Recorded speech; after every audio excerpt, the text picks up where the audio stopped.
अब यहाँ पे हमें न्यूमेरिकल सॉल्व करने हैं। एक न्यूमेरिकल तो अभी जो हमने स्लज को डिस्कस किया है ना, जस्ट अभी जो हमने स्लज एलएम की वजह से जो स्लज बन रहा है, ये बहुत इंपॉर्टेंट न्यूमेरिकल है क्योंकि इसके ऊपर न्यूमेरिकल आता है ये। तो ये चीज हमें अभी पढ़नी है। कुछ और न्यूमेरिकल्स जो है अभी हम वो भी देखेंगे। यहाँ पे एनवायरनमेंट के ऊपर जितने भी तुम्हारे क्वेश्चंस बन सकते होंगे ना एग्जाम में, यहाँ सब कवर हो जाएंगे, कुछ नहीं छूटेगा तुम लोगों का। बस सब चीजों को ध्यान से करते हुए चलना। ठीक, मेंस के लिए भी तुम्हारा अच्छा प्रिपरेशन हो रहा है। तो अब इस क्वेश्चन को ध्यान दो। A coagulation treatment plant with flow 0.5 metre cube per second is dosing aluminium 23 milligram per litre. ये क्या कह रहा है? ये कह रहा है कि एक कोएगुलेशन ट्रीटमेंट प्लांट है, उसमें इतना डिस्चार्ज है। ठीक, 0.5 मीटर क्यूब पर सेकेंड इतना डिस्चार्ज उसने हमें दिया हुआ है। आगे क्या कह रहा है? कह रहा है कि एलएम को हमने डाला कितना, 23 मिलीग्राम पर लीटर डाला। और क्या क्या चीजें दी हैं? सस्पेंडेड सॉलिड दिया है उसने, रो वाटर में कितना था, 37 मिलीग्राम पर लीटर था। एफ्लुएंट सॉलिड कंसेंट्रेशन जो उसने दिया 12 milligram per litre. Sludge content उसने दिया है 1%। इसका मतलब स्लज जो बना वो बना है 1%। ठीक है, स्लज हमें उसने बता दिया कि भैया 1% बना है। बाकी और क्या कह रहा है? Specific gravity 3.01। What value of sludge will dispose every day, यानी कि हर एक दिन में कितना स्लज डिस्पोज किया जाएगा। थोड़ा इस क्वेश्चन को मैं समझा देता हूँ। कुछ कुछ चीजें ऐसी आई होंगी जो तुम लोगों को डेफिनेटली समझ नहीं आई होंगी, जैसे कि एफ्लुएंट वर्ड यहाँ पे आया है। इस एफ्लुएंट का मतलब क्या होता है? सबसे पहले तो ये समझो। किसी भी क्वेश्चन को शुरू करने से पहले देखो, यहाँ पे ना एक एक बेसिक मैं क्लियर करता हुआ जा रहा हूँ।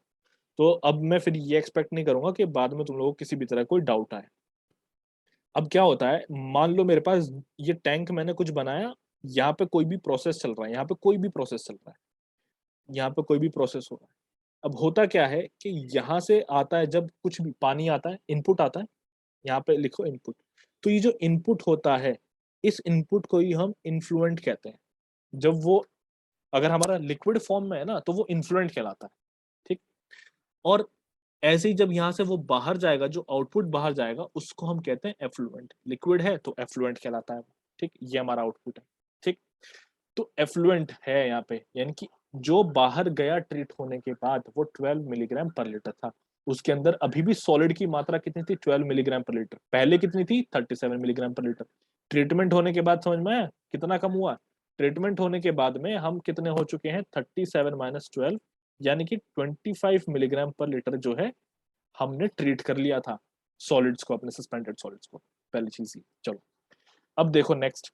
अब यहाँ पे क्या हो रहा है? स्लज कंटेंट 1% है, इसका मतलब ऑलरेडी यहाँ पे कुछ स्लज है जो 1% है। इसका मतलब ये है। अब सॉल्यूशन करते हैं इसका। ठीक, तो सबसे पहले जितनी भी गिवन चीजें हैं वो सबको लिखो। गिवन चीजें हमारे पास में क्या क्या है? सॉल्यूशन शुरू कर रहे हैं। गिवन क्या है हमारे पास? एक तो यहाँ पे जी वैल्यू गिवन है 3.01। ठीक, स्लज कंटेंट हमारे पास में गिवन है यहाँ पे 1%। और यहाँ पे क्या गिवन है? Effluent solid concentration. एफ्लुएंट लिख लेता हूँ उसको मैं सिंपली। कितना है यहाँ पे? ये एफ्लुएंट हमारे पास 12 मिलीग्राम पर लीटर है। आई होप तुम लोगों ने सभी ने क्वेश्चन जो है नोट कर लिया होगा।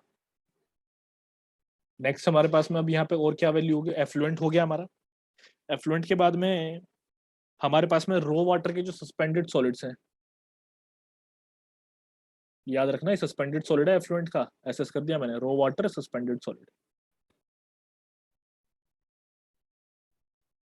ये हमारे पास में कितना है रो वाटर का सस्पेंडेड सॉलिड? ये होता है 37 milligram per litre.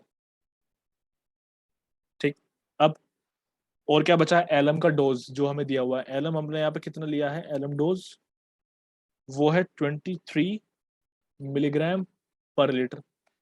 Q discharge जो है हमारे पास वो है 0.5 मीटर क्यूब पर सेकेंड। ये सब वैल्यूज हमें दी हुई है यहाँ पे। ठीक है, अब इसका सॉल्यूशन अगर हम शुरू करें तो यहाँ एक बार देखो क्या पूछा है। अब जो चीज हमसे पूछी गई है वो यहाँ पे लिखो। टू कैलकुलेट, क्या करना है कैलकुलेट करने के लिए? क्या है? वॉल्यूम हमें निकालना है। Volume of sludge per day. चलो जी, ये चीजें हो चुकी है। अब एक बार जरा देखो, तो सबसे पहले यहाँ पे सॉलिड कितना रिमूव हुआ, थोड़ा सा टेक्निकली सोचो। तो सॉलिड जो हमारे पास में यहाँ पे रिमूव हुए वो दो तरह के हुए हैं। क्या क्या? एक जो सस्पेंडेड सॉलिड हमारा रिमूव हुआ, एक तो वो है ना, ये हमारा टैंक है यहाँ पे। इस टैंक में यहाँ पे कुछ पार्टिकल्स ऐसे घूम रहे थे, ऐसे तैर रहे थे, फ्लोट कर रहे थे। अब जैसे ही मैंने यहाँ पे ना एक एलम डाला, ये एलम मैंने डाल दिया, ये एलम समझो। अब जैसे ही मैंने यहाँ पे एलम डाला, तो ये जो पार्टिकल्स जितने रिमूव हो चुके हैं, जितने भी रिमूव हो चुके हैं, एक तो ये पार्टिकल्स रिमूव हुए, दूसरा ये जो प्रेसिपिटेट अभी हमारा यहाँ पे फॉर्म हो चुका है, ये दो चीजें रिमूव हुई ना, दो सॉलिड्स रिमूव हुए, तो इनको अब हमें यहाँ पे लिखना है। तो सॉलिड्स रिमूव्ड, सबसे पहला सस्पेंडेड सॉलिड रिमूव्ड है, सस्पेंडेड सॉलिड रिमूव्ड। फिर नेक्स्ट हमारे पास में यहाँ पे आया था हमारा precipitate of alum, precipitate of alum, एक ये है। अब हम लोगों को पता है कि हमारा 1 ग्राम जो एलम है वो प्रेसिपिटेट देता है कितना, अभी अभी हमने पढ़ा है, गिव्स प्रेसिपिटेट इक्वल्स टू 0.234 ग्राम, इतना देता है। ठीक है, अब देखो, तो इसका मतलब हमारे पास जो 23 milligram per litre, milligram per litre है एलम, वो कितना देगा, हम यहाँ पे कैलकुलेट कर लेते हैं। भैया 23 तो यहाँ पे आ जाता है, और यहाँ पे आता है 0.234, इससे मल्टीप्लीकेशन कर दो। 23 से उठा करके मैंने यहाँ पे डायरेक्टली मल्टीप्लीकेशन कर दिया। अब एक चीज जरा समझो, एक तुम लोग ना यूनिट्स में कंफ्यूज मत करना। कभी तुम्हारे मन में आए कि सर यहाँ पे तो ग्राम में है और यहाँ पे मिलीग्राम हम ले रहे हैं, तो फिर ये तो गलत कर रहे हैं, ऐसा नहीं है। एक्चुअली हो क्या रहा है कि ग्राम जो है हमें ग्राम में ही आंसर दे रहा है, तो यहाँ पे क्या होगा, उसी तरीके से मिलीग्राम जो है वो हमें मिलीग्राम में आंसर देगा। तो यहाँ पे आएगा हमारे पास 5.38 मिलीग्राम पर लीटर, ये हमारे पास में आ जाएगा। ठीक, अब आगे देखो, इतना हमने निकाल लिया। तो अब यहाँ पे सस्पेंडेड सॉलिड्स जो रिमूव हुए हैं अब उसको निकालो। अभी हमने अपना जो प्रेसिपिटेट है उसका क्वांटिटी निकाला है, एक चीज हमने यहाँ पे निकाल ली है। अभी दूसरी चीज हम यहाँ पे निकालते हैं। दूसरी चीज हमारी क्या है, suspended solids, suspended solids removed. अभी जस्ट मैंने ऊपर तुम लोगों को समझाया था, कैसे समझाया था भैया, 37 शुरू में था, लास्ट में जब एफ्लुएंट गया तो 12 हो गया। तो हमने कितना रिमूव कर दिया, यहाँ पे हमने रिमूव किया 25 मिलीग्राम पर लीटर, इतना हमने जो है रिमूव कर दिया। तो टोटल सॉलिड्स जो हमारे रिमूव अब यहाँ पे हो चुके हैं वो हुए हैं, दोनों को ऐड कर दो, total solids removed equals to, जो जस्ट हमारे पास में ऊपर आया है 25 ये प्लस, और जो हमारा प्रेसिपिटेट है 5.38 वो, तो ये कितना हो चुका है, ये हो गया 30.38 मिलीग्राम पर लीटर। ये अभी तक हमारे पास में जो आ चुका है। अब यहाँ पे और हमें क्या करना है, अभी अभी क्वेश्चन जो है कंप्लीट नहीं हुआ है, अभी क्वेश्चन बचा हुआ है और भी। अभी ये चीज अभी हमने इतनी निकाल ली है, अभी इसमें और भी कुछ चीजें बची हुई हैं। क्या चीजें बची हैं, देखो, यहां उसने खुद कहा था कि 1% स्लज प्रेजेंट है, कुछ इस तरह का भी उसने डिस्कशन किया था, है ना। तो अभी इस 1% स्लज को भी हमें जो है देखना है। तो 1% स्लज का मतलब क्या होता है कि एक तरीके से थोड़ा सा आपका जो वाटर वाला होता है ना, थोड़ा लिक्विड फॉर्म में जो वेस्ट होता है वही तो स्लज है, सब लोग इस बारे में जानते हैं। तो अभी उसको रिमूव करना है। अब यहाँ अगर तुम लोग समझो, तो ये जो यहाँ पर रिमूव हुआ है इतना, ये कौन सा रिमूव हुआ, ये तो एक तरीके से जो ड्राई वाला आपका है, यानी कि जो सॉलिड पार्टिकल्स हैं, और प्रेसिपिटेट भी तो सॉलिड है, तो जो ड्राई वाला आपका स्लज है वो रिमूव अभी हुआ है यहाँ पे। ये चीज आई गेस सभी को क्लियर हो रही होगी। तो अब यहाँ पे हमें और उसी तरीके से इसको बढ़ाना है। कैसे बढ़ाना है, अभी ये जो यूनिट है, ये जो यूनिट है इसके ऊपर ध्यान दो, ये है मिलीग्राम पर लीटर। उसने हमें सॉल्यूशन हमसे जो मांगा है वो एक दिन के हिसाब से मांगा है ना। वो कैसे मांगा उसने उसने हमें एक तो मांगा वॉल्यूम की टर्म्स में, ठीक, और पर डे की टर्म्स में। तो यानी कि अभी हमें कन्वर्जन थोड़ा सा करना पड़ेगा। तो इसका थोड़ा अब कन्वर्जन करते हैं, वो देखो कैसे कन्वर्जन करना है वो तुम लोगों को समझा देता हूँ। तो पहले तो यहाँ पे लिखो total dry weight of solids removed. अब हम यहाँ पे टोटल ड्राई वेट निकालेंगे, dry weight of solids remove, इनको हमें यहाँ पे निकालना है। इसके लिए कैसे किया जाए?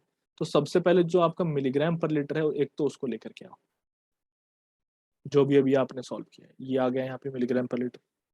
अब इसमें मैं मल्टीप्लीकेशन किससे करूंगा? इस मिलीग्राम को कन्वर्ट करो सबसे पहले तो किलोग्राम में, ठीक। इस लीटर को कन्वर्ट करो मीटर क्यूब में। अब स्टैंडर्ड में थोड़ा सा लेकर के चलते हैं। और क्या होगा अभी देखो, अभी बताता हूँ। यहाँ क्या हो रहा है, जो ऊपर में तुम्हारा डिस्चार्ज दिया हुआ है 0.5 मीटर क्यूब पर सेकेंड, है ना। एक बात समझो, ये वाला जो हमने निकाला है सॉल्यूशन, ये निकाला है ये मान करके कि भैया हमारा discharge 1 metre cube per second होगा, क्योंकि वहां पे कोई भी इस तरह का हमने मल्टीप्लीकेशन नहीं किया था। तो ये हमारा तो ये है ना कि डिस्चार्ज जो है वो एक तरीके से 1 मीटर क्यूब पर सेकंड लेके चल रहा है। तो यहाँ पे जो डिस्चार्ज जितना भी है, इतने डिस्चार्ज के लिए अभी ये वैल्यू निकालो। इस तरीके से इसको सॉल्व किया जाएगा। तो देखो ये अब कितना हो जाता है भैया, इतने डिस्चार्ज के लिए भी सॉल्व करोगे ना, तो इतने डिस्चार्ज के लिए फिर ये कितना रहेगा, इतने से मल्टीप्लीकेशन करो। ये होता है 30.38 इंटू, अब इसको मिलीग्राम को किलोग्राम में करो तो ये हो जाता है 10⁻⁻⁶। सीधी सी बात है, ये किलोग्राम हो चुका है अभी। इंटू 0.5 ये हो चुका है अभी। अब ये लीटर में है और हम लोगों को पता है, क्या पता है, कि 1 metre cube equals to 1000 litres होता है ना। ये पता है हम लोगों को। तो यहाँ इसको अब कन्वर्जन हमें करना पड़ेगा। कैसे कन्वर्जन करेंगे भैया? 1 लीटर इक्वल्स टू कितना हो जाएगा फिर? 10⁻³ मीटर क्यूब। तो यहाँ पे डिवाइड करो इसको 10⁻³ से, ये मीटर क्यूब है यहाँ पे हमारा, इनटू, और हमें क्या करना पड़ेगा? अब ये जो आंसर आ रहा है देखो, चूंकि मैंने मीटर क्यूब पर सेकंड से मल्टीप्लिकेशन कर दिया ना यहाँ पे, ये 0.5 मीटर क्यूब पर सेकंड है, लिखना चाहो तो यहाँ पे लिख लो मीटर क्यूब पर सेकंड। अब चूंकि उसने हमसे आंसर अपना मांगा था पर डे के हिसाब से, तो मैं यहाँ पे क्या कर लेता हूँ, इसको अब कन्वर्ट कर दो किसमें, सेकंड्स को कन्वर्ट करो दिन में। अब दिन में कैसे कन्वर्ट करेंगे? हमें पता है कि एक दिन में 86,400 सेकंड्स होते हैं, ठीक है। तो ये एक दिन का हमारे पास में आ जाएगा। इसको अभी फर्दर सॉल्व करो तो वैल्यूज अभी हम यहाँ पे निकाल लेते हैं। तो ये वैल्यू मेरे पास में आ जाती है 13, यहाँ पे 3 है, ये 122.141, एक second, 41 sorry 416 kilogram per day. तो ये मेरा अभी तक का यहाँ का ड्राई वाला जो वेट है, एक दिन में जो हम रिमूव करेंगे वो निकाल लेना। चलो यहां तक अभी हमने अपना ड्राई सॉलिड जो रिमूव हुआ है वो देख लिया है। अब आगे देखो, अब वो जो उसने एक चीज हमें कही थी, क्या कही थी?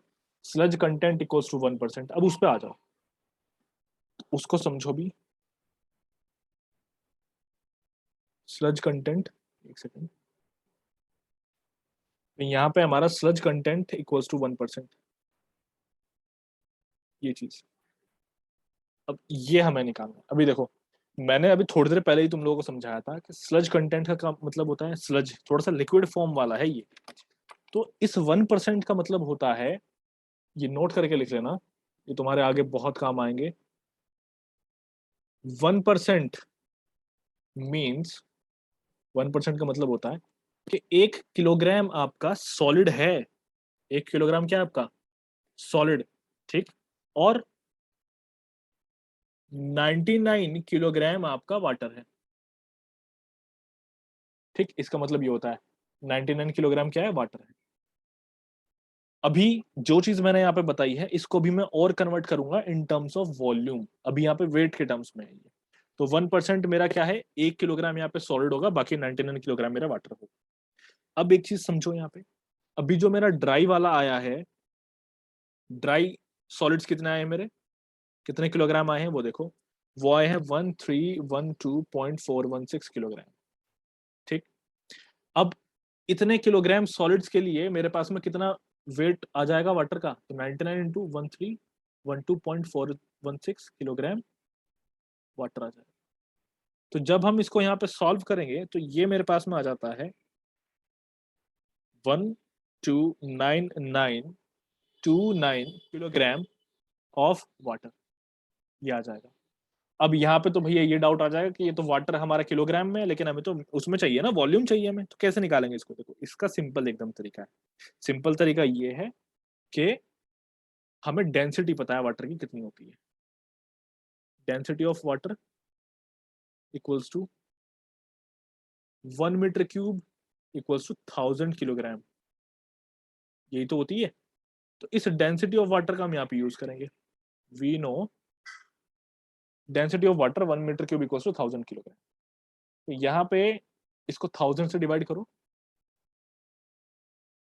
सो 129,929 डिवाइडेड बाय 1000, ये हो चुका है मीटर क्यूब ऑफ स्लज, ठीक। और ये हो जाएगा 129.92 मीटर क्यूब पर डे। ये हमारे पास में अभी तक का जो है एक आंसर आ चुका है, ठीक। 9 कर लो यहाँ पे लास्ट में। तो अभी तक एक आंसर आया, अभी इसमें एक चीज और बची हुई है, ठीक है। तो ये हमारा क्या हुआ है, अब हमें निकालना है अपना सॉलिड्स का, थोड़ा सा सॉलिड्स का वॉल्यूम, बिकॉज हमने सॉलिड का वॉल्यूम अभी तक नहीं निकाला है। हमारे पास में सॉलिड्स आ गए थे कितने, 30.38 हमारे सॉलिड्स आ गए थे, सॉरी 30.38 कह रहा हूँ। उससे हमारे जो एक्चुअल सॉलिड्स एक दिन के आ गए थे वो थे 1312.416 किलोग्राम, इतने सॉलिड्स हमारे आ गए थे। अभी इनका भी हमें वॉल्यूम निकालना पड़ेगा, देन हम सारे को ऐड करें, ठीक। वो देखो, तो उसको कैसे करें। अच्छा, एक छोटा सा मिस्टेक यहाँ पे ये हो गया है, मतलब नाम मैंने गलत लिख दिया, इसको मैंने स्लज लिख दिया, स्लज नहीं है ये, वाटर है। क्यों है वाटर, देखो यहाँ ऊपर जस्ट अभी मैंने खुद बताया था ना, यहाँ ऊपर आ जाओ। यहाँ पे हम क्या कर रहे थे, 99, हमारा 99 वाटर था, उस 99 से मल्टीप्लीकेशन कर रहे थे, तभी तो ये आ रहा था। तो ये हमारा वाटर है, स्लज नहीं है अभी। स्लज अभी इसको हम बनाएंगे, ठीक है। स्लज कब बनाएंगे, कैसे बनता है स्लज। स्लज दो चीजों को मिला करके बनता है। अब यहाँ पे हमें वही सॉलिड्स वाला लेकर के आना है। देखो स्लज हमें यहाँ पे बनाना है, स्लज दो चीजों को मिला करके बनता है, एक सॉलिड को मिला करके और एक लिक्विड को मिला करके। तो अभी हमने लिक्विड का जो वॉल्यूम है हमारा, जो कि आया है 129.93, 929 है, 93 मैंने इसको कर दिया मीटर क्यूब, ये मैं फाइंड आउट कर चुका हूँ। अभी मुझे सॉलिड का निकालना है, और ये जो मेरा आया है ये एक दिन का आया है। अभी सॉलिड भी मेरा एक दिन का कितना है, अभी किलोग्राम में है, लेकिन वॉल्यूम में नहीं है। 1312.416 किलोग्राम पर डे इतना है वो। इसको अब कन्वर्ट करो, कन्वर्ट इन मीटर क्यूब। तो इसको अब कैसे कन्वर्ट किया जाए भैया, तो इसको कन्वर्ट करने का तरीका है कि जो हमारे पास में जीएस का वैल्यू है, क्या होता है जीएस, आ जाओ। जी है specific gravity, specific gravity will give density. ये कॉमन कॉन्सेप्ट है, बहुत इजी, जो हम लोगों ने पढ़ रखा है। कैसे, देखो, ये density equals to G into density of water हम कर देंगे यहाँ पे। तो ये हमारे पास में हो चुका है जी इंटू डेंसिटी ऑफ वाटर कितना होता है, 1000। तो जी हमारे पास में यहाँ पे कितना है, 3.01, यहाँ पे हो जाएगा 1000, ये आ गया कितना, मीटर क्यूब, है ना, सॉरी, किलोग्राम पर मीटर क्यूब। लो जी, ये हो चुका है। अब इस डेंसिटी का ऊपर यूज कर लो, यही हमें यहाँ पे यूज करना है आगे। तो इसको चाहे तो यहाँ पे नोट करके करो, तुम लोग कहीं ऐसा ना बाद में से भूल जाओ, ये बहुत इंपॉर्टेंट है।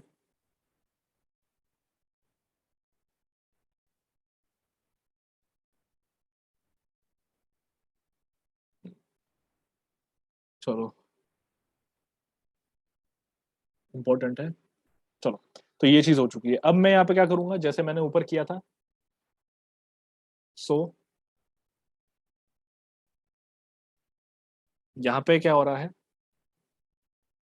3010 किलोग्राम ऑफ सॉलिड्स किसके बराबर है, 1 मीटर क्यूब के बराबर है। तो यहाँ पे हमारे पास में 1 किलोग्राम सॉलिड्स किसके बराबर हो जाएगा, 1/3010 मीटर क्यूब के बराबर हो जाएगा। तो अब यहाँ पे मैं क्या करूंगा, हमारे पास में कितना है, हमारे पास में 1312.416 किलोग्राम सॉलिड्स हैं। तो ये किसके बराबर हो जाएंगे, ये हो जाएंगे 1/3010 इंटू 1312.416 मीटर क्यूब के बराबर। अब इसको सॉल्व करो थोड़ा सा, तो ये हमारे पास में आ जाएगा 0.43636 मीटर क्यूब पर डे, ये एक दिन का आ जाएगा, ठीक है। तो इस तरीके से अभी हमारे पास में सॉलिड्स का भी आ चुका है, तो टोटल वॉल्यूम ऑफ स्लज निकाल लो, total volume of sludge per day हमारे पास में हो गया है 0.436 प्लस 436 प्लस, और नेक्स्ट हमारे पास में 129.93 जो कि आ जाएगा 130.366। ठीक है, ये हमारे पास में मीटर क्यूब पर डे आ गया है, यही हमारा आंसर है। ठीक है, इस क्वेश्चन का अगर थोड़ा सा मैं क्रक्स निकालूं तो बेसिकली इसमें हुआ क्या है, क्योंकि काफी सारे स्टेप्स आ गए हैं तो मे बी तुम लोग कंफ्यूज हो गए हो, तो इसका थोड़ा सा मैं क्रक्स यहाँ पे बता देता हूँ कि हमने किया क्या है। सबसे पहले हमने यहाँ पे स्लज निकाल लिया अपना, स्लज निकाला, कौन सा स्लज, सॉरी रुको जरा, सॉलिड्स निकाल रहे हैं अपने। ठीक है, सबसे पहले हमने यहाँ पे क्या निकाले, सॉलिड्स। फिर उन सॉलिड्स के लिए मैंने अपना वाटर निकाला कि कितना वाटर रिक्वायर होगा। ठीक है, वो जो हमने हमें दिया हुआ है ना यहाँ पे स्लज परसेंट जो हमें दिया हुआ है, उससे मुझे वाटर का जो है मुझे मिल गया।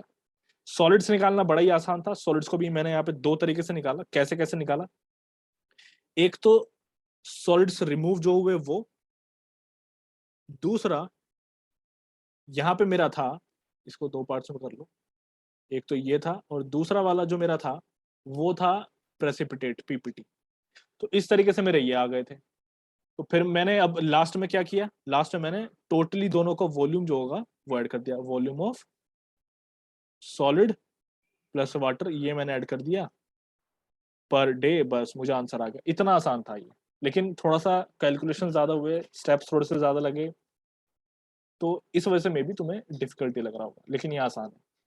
चलो अभी एक और क्वेश्चन हमें देखना है।